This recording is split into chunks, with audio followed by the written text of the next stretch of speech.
What's up, guys? Welcome back to the Team Solemn Circus live video. On the left side, we have Horus with the Therion package. You know, this is the 8-axis deck that we featured yesterday. So if you guys want to check it out, check out the deck profile that was uploaded yesterday. And then on the right side here, we have Snake Eye with the Super Heavy Samurai package. If you want to be not playing bonfires and stuff like that, which are very expensive, you know, you can opt for this.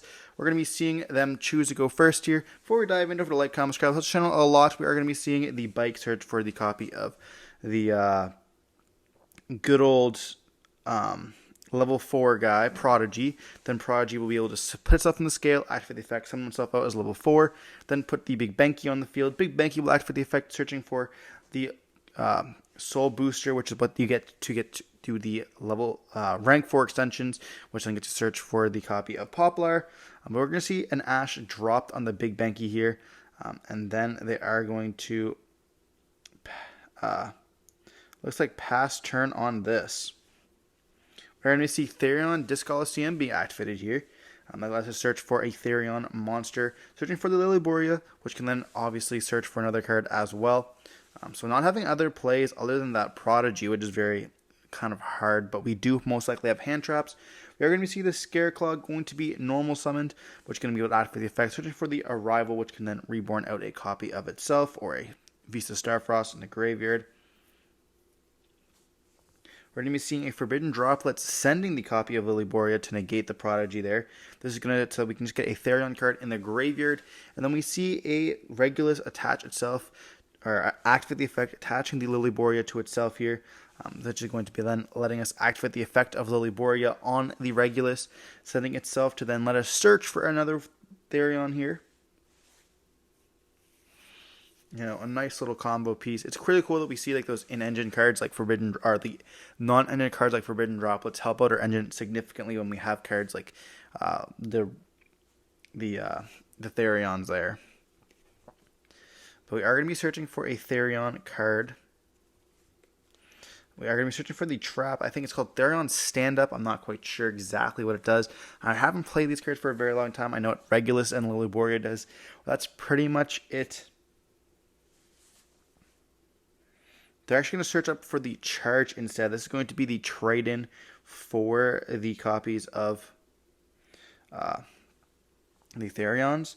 Then we're going to activate the Empress, which then summons out the, once again, attaching that copy of the Lilyboria to itself.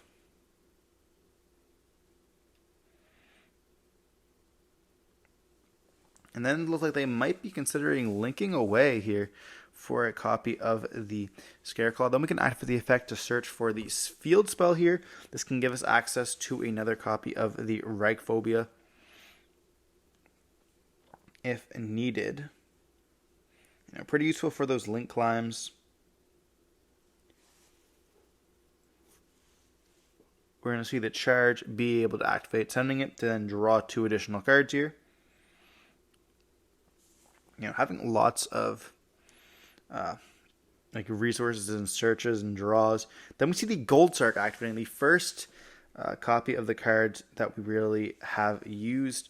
The Horus engine is going to activate, sending the copy, or Gold Sark or King Sark is going to activate here, sending the copy of the green, and then we're going to be able to dump also the Imsteady here.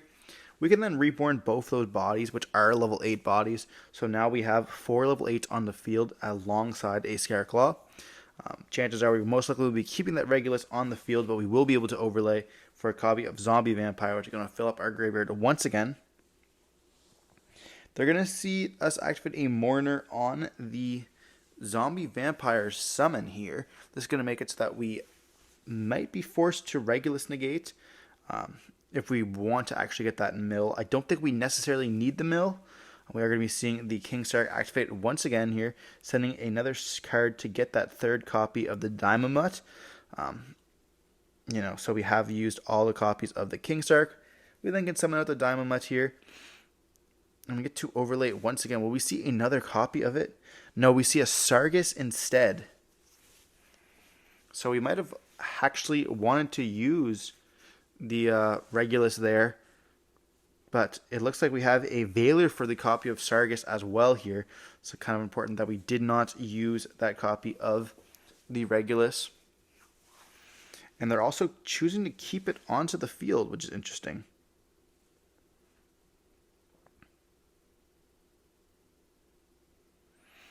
And then we're going to be seeing them activate the effect detaching from the zombie vampire. We then get to reborn out the copy of the Scareclaw Cash. And then battle phase, attack. Then it's going to be able to activate the effect of Discoliseum here. We then get to link 2 away. They're going to deal a bunch of damage for link away into an IP. Or SP, yeah, SP then going to be banishing the copy of the Big Benki here. I was going to say. But yeah, we dealt some heavy damage, which is going to be quite enough. And they're going to be realizing the top deck's not going to be good enough. I think it was another Big Benki. That's going to be a scoop we see right there. We do see Fender in their deck as well. That is something that, the deck does struggle a lot with. I was playing the pure version of it the other day, and I did brick quite a bit, or not really necessarily brick, but lose to 1 interruption. You do have a bunch of hand traps, but with the Fire King build, you have other cards that can kind of bridge you into it. Not having Kieran definitely affects the gameplay significantly, which is kind of the important part there. The deck is extremely powerful though. If anybody thinks this deck is tier 0, I wouldn't say that they're mistaken. I don't know if that's necessarily exactly true, but we saw the last week at the YCSs, the deck was just heavily represented everywhere, was just winning every event essentially, and it is one of the best decks of the format. But moving on into game 2, we are going to be seeing the Snake Eye deck once again choose to go first. I wonder if they're going to be able to play through it. We do see Ash, Ogre. It looks like the Big Benki, and that's something else. But with this Super Perfect Samurai cards, is yes, you have 6 1-card starters, which also gets you you're into your Snake Eye stuff. But you also have those 2 bricks or 3 bricks with the Big Benki as well as the Soul Booster. We're going to be seeing a normal summon of an Ogre, activate the copy of the Origins here, and luckily for us, we did not see an Ash on this, so we will be able to summon out the Ash, and then we're going to be seeing that search for Populous. Populous is going to summon itself out. Searching for the Divine Temple here. Divine Temple which is an amazing card, something that a lot of the Fire King players are not opting to play. It can just put a Snake Eye or a Flamberge as normally your target if you want to play through Nibiru, but they're going to put Snake Eye Oak instead here, and then that's going to be Populous going to be linking away for the copy of Link Kribo, putting itself in the Spell and Trap card zone. That one we seeing the Ash send itself plus the Oak to go for a Flamberge here.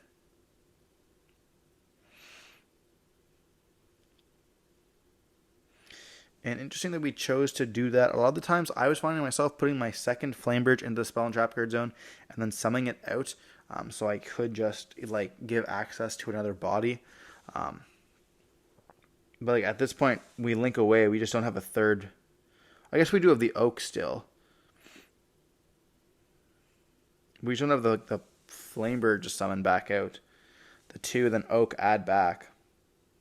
So we have SP, and then we're going to be seeing the effect here of Ash as well as the Oak. And then we're going to be putting those 2 into a copy of the Flamberge once again.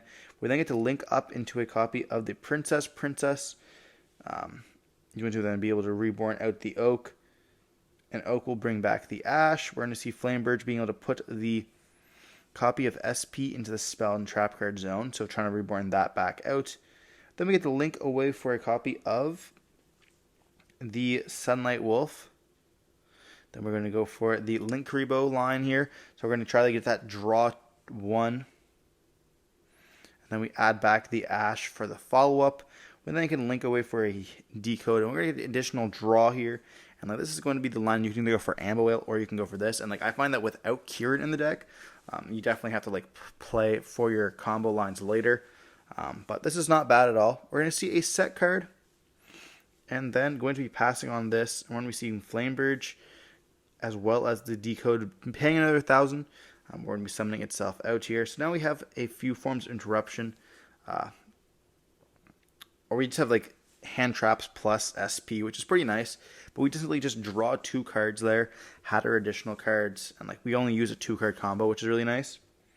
But we're going to be seeing a Visa Samaros being normal summon, which is going to be counting as a Visa Starfrost. I heard that if you do... I don't think you can actually... I think it has to be in the extra monster zone. Okay, so they're going to put it up there, activate the effect to search. Doesn't really matter. Just kind of like playing around your zones.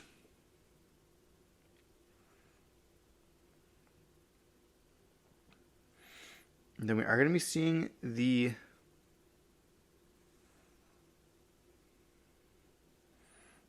Field spell will be activated here. It's just going to be searching. Chances are we will not hit that with an Ash Blossom.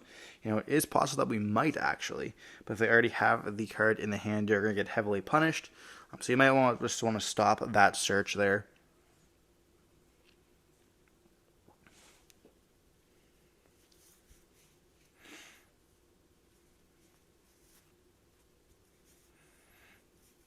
We're going to be seeing them activate to summon out the Scareclaw Rykart here, and then they're going to activate the SP, getting rid of itself and the Rykart, which can be able to search for the copy of Arrival. Arrival can bring back out the Visa Samaros because it does count as a Visa Starfrost in the graveyard, but it's not going to get us very far here. We do have a King Sark that we can activate, but we do have the Cosmic in response to this, and they do send the Rykart to the graveyard for a cost. So getting rid of that card, but it's going to let us also be able to bring it back out with the copy of Arrival here, which is quite nice. But that Cosmic just comes in clutch so often. So then we're going to be seeing a second copy of itself, bringing it back out. So it's like we had lots of those Scareclaw cards here, but we can go into a Mantis, and then Mantis will get hit with a copy of the Mourner here.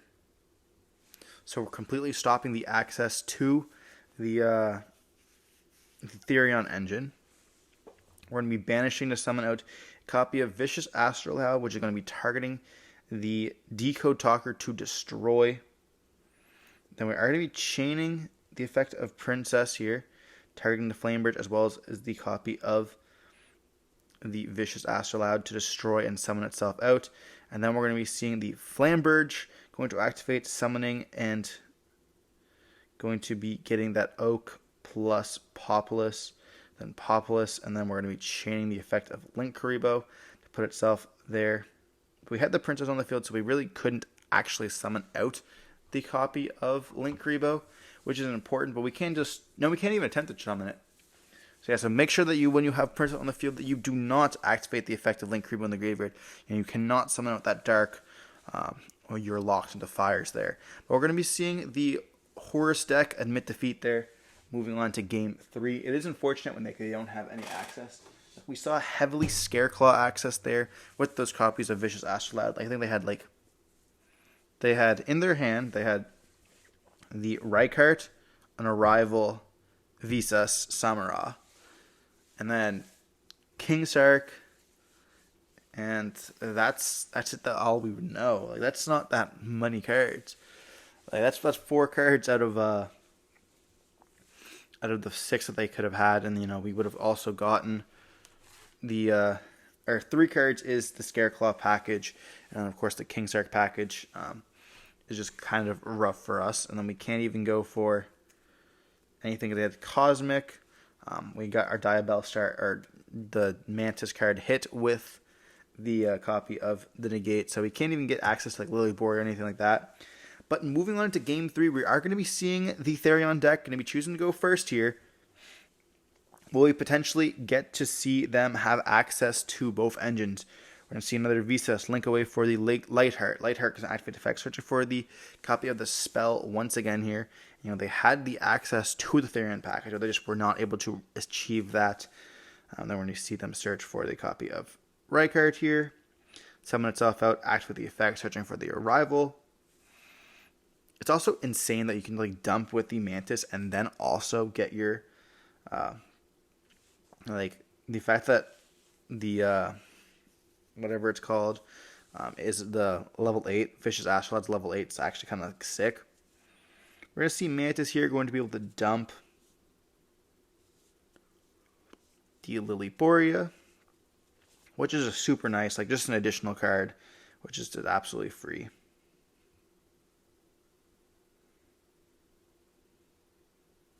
And they are going to take a second to read the pack bit. This is one of the new cards from the newest set here, Phantom Nightmare, which does feature Populace as well. Lots of really cool cards, not just necessarily the Populace and the Princess. We also have like Packbit and the Blackout That Laughs. A lot of good cards that we are going to be seeing for a while, as long as we also have like actual decks that we can play. If we're just playing Fire King, chances are we are not going to be seeing as many. Voiceless Voice obviously is a deck that can play as well, not as necessarily as tier 0 as the Snake Eye deck, but we'll also see cards like Meta Mutation, which is pretty cool. Going to be maybe explored in the Runic strategy or the Chimera strategy as well. Alongside like the Wax figure, which is cool for Chimera. But we're going to be summoning with the Vicious Astrolabe. Then we can XYZ summon into a copy of Circus or even Zombie Vampire, depending on what we need. But going for that copy of Circus, which can give us access to the Regulus here. Then, of course, Regulus will be able to summon itself out with the copy of the Liboria. But we see a Nibiru on the summon prior to us being able to search. Absolutely just turn ending here. Summoning out a big rock token. Absolutely just brutal. I don't think it's very big either. Like Circus' defense is not huge. But we do have a Talents. Talents can draw 2 additional cards. I did see the field spell being drawn there. That definitely is not going to help us out. But if we have a King Shark, we do have the Therion card. That can search us for a Regulus. And we can act for the effect of Regulus to summon itself out. Because we have the Liboria in the graveyard here. Then we can act for the Liboria effect to then search for additional card. And then we can actually activate the effect once again to then put like the Duke on the field.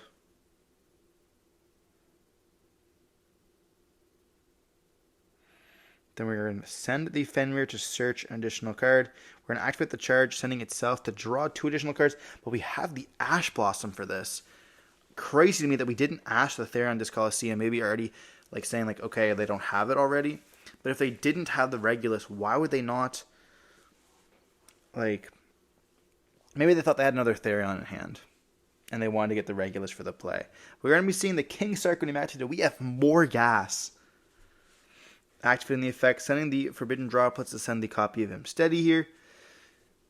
This is just crazy. Then we're going to activate the effect, sending another copy of Forbidden Droplets, which is then going to be dumping the copy of the green one here. We then can summon back both of them, go over into a copy of the Zombie Vampire, and that can just be that. Or we can just summon them out and just pass on it as well. They are pretty nice bodies on the field.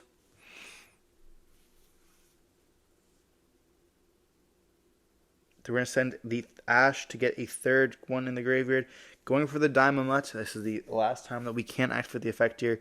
Leaving it just with 1 card left in the hand. And the fact that we're choosing to throw out the Ash Blossom, which is also a fire, while they already have a monster on the field, makes it so that all they have to do to get into a copy of Princess now is just normal summon a fire monster under their field. They can link up into Hita, steal with the steal, take that copy of Ash, link it to Princess, which then can get them into a copy of Annabelle Whale, and they already have a setup, or at least 1 interruption, which is pretty nice. We're going to go for the Coach King Trainer here, drawing additional cards, letting us get that hand size back up, as well as have King Sark online without the discards. Those double copies of droplets, chances are not going to do very much against the strategy here, as well as burn for time as well. We are getting pretty close to the time. So we do get that. And we also have like extension plays. So, we were not doing anything with that droplets, but now we can actually play with like the copy of the Liboria, equipping the Regulus to itself. Now we have a negate. We also have the Visa Samaros, which returned another copy of itself to then let us go for another copy with the token going into a copy of IP. So then IP can also go into the SP with the copy of the Coach King Trainer. Essentially just replacing those 3 cards here, which was just Ash and double copies of droplets, but we're not going to do anything with a negate and then an SP, which is very nice. A little bit of a high roller, but that obviously paid off in this case. It could have been quite rough if we didn't draw into a copy of a a Therion card here. We're going to see Prodigy going to be activated in the spell and trap card zone. And then will that be resolved? It's going to actually get hit with a Regulus, sending the Regulus there. But we do have the copy of original, sending the Nibiru here, which can then summon out the the Snake Eye Ash, activating the effect, searching for a Populace, and then we're going to do something. We should be chaining IP to the Poplar search, which we are going to be doing. Okay, we're going to be chaining the effect here, which is going to then let us go for the copy of SP. We're going to be seeing the Snake Eye Poplar summon itself out. Then we can activate the SP's effect on summon, targeting the Ash. We're going to be chaining a Phantasme on their turn. They're going to be chaining the effect of the SP on the Poplar. And then we are going to be, we draw nothing there because there's no link monsters on the field. So you just don't draw, playing around SP quite crazily. And we are going to be seeing the Ash being banished as well as the Poplar being banished. Poplar is going to be searched still for the copy of the Divine Temple. It does still resolve for any of you guys who are wondering. And then we're going to be activating the effect of resolve the Temple here, putting the copy of Oak into the spell and trap card zone. Choosing to put Oak all the time in the spell zone is interesting to me, especially when we can't summon back out anything. Maybe they're only on one Flamberge though. We are going to be seeing an Ash being normal summoned out. And then we can actually synchro away into Barone. Barone's going to be popping the King Sark. And we can then just proceed to the battle phase.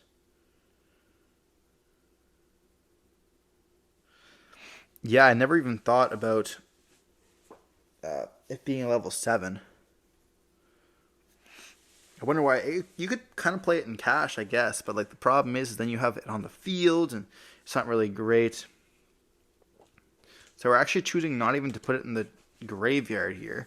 We're just going to be letting S go to the end phase, and then we're seeing Poplar as well as the SP summon it back out. And we do get to search for a copy of the Lilyboria.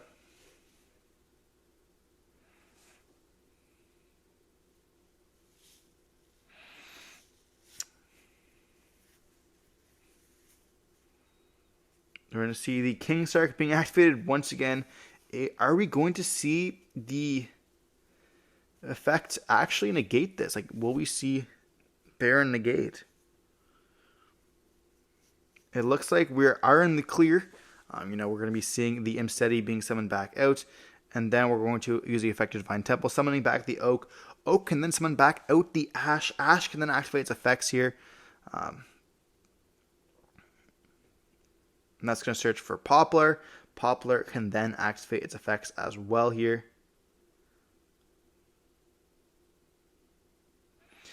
And that's going to search for another copy of the Origins. We're going to be summoning out the Diamond Mutt as well as the other one. The Happy, I think its name is.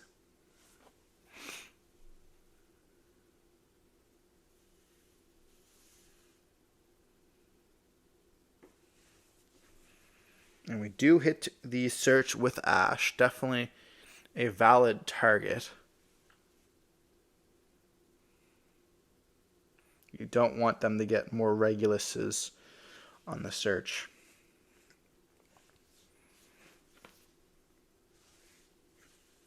We have a bunch of big bodies on the field, which is so crazy.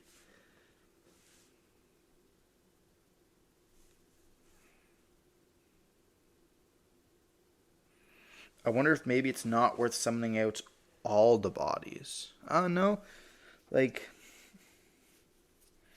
Even putting all the Snake Eyes in attack position is so wild to me as well. We're going to be seeing us overlay for a copy of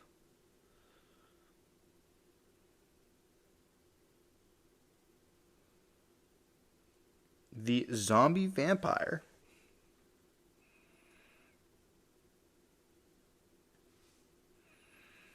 Then we're going to go battle phase, SP attack into Poplar, pop the Perspell from the spell and trap card zone. We're going to be seeing us attack into the Oak. And then we get to search for the Liboria here. We're going to be seeing the Imsteady attack into the copy of the other Poplar. And then we're going to be seeing the Daimama attack into the Ash. And then we're going to be seeing the Zombie Vampire attack into the copy of the Barone. We get more searches, dumping with the aggro system here, which is going to let us get an additional, or get us to add back, I suppose.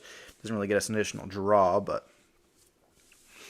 we're then going to go for a Zeus line. Zeus is going to wipe the field so that now they have no Poplar, nor do they have the copy of Prodigy. We then can activate the effect of the aggro system to add back the copy of the field spell. Field spell can then activate, searching for a Regulus. All we left them on is the copy of Origins, and they have to draw a normal summon, and then even then we can just negate it. So they have to have, essentially, there's no two cards, like maybe Desires, but even then we're going to be seeing the Empress, and then we're going to be seeing the Empress summon back out. And we have multiple copies of a Regulus now on the field, having dual negates. We're going to activate the effect of Origins to put back, and that's going to be putting back most likely the Poplar. Let's get that additional search here. But we're going to be negating that. And then they have Veiler plus Origin, so they just normal summon with the Veiler here. Activate Origin is going to be getting negated, and we're going to be seeing the effect going, or we're going to be seeing the Horus deck with the Therion package end up taking the win here in the game 3. That Zeus wipe is kind of crazy. Definitely, when you're in the advantage, you don't really think of, I'm just going to go for a Zeus, putting them essentially on nothing. But we did see here that it worked out quite well in their favor. Regardless, hope you guys enjoyed watching the video. Don't forget to like, comment, subscribe to see more content like this, or Regulus will negate you.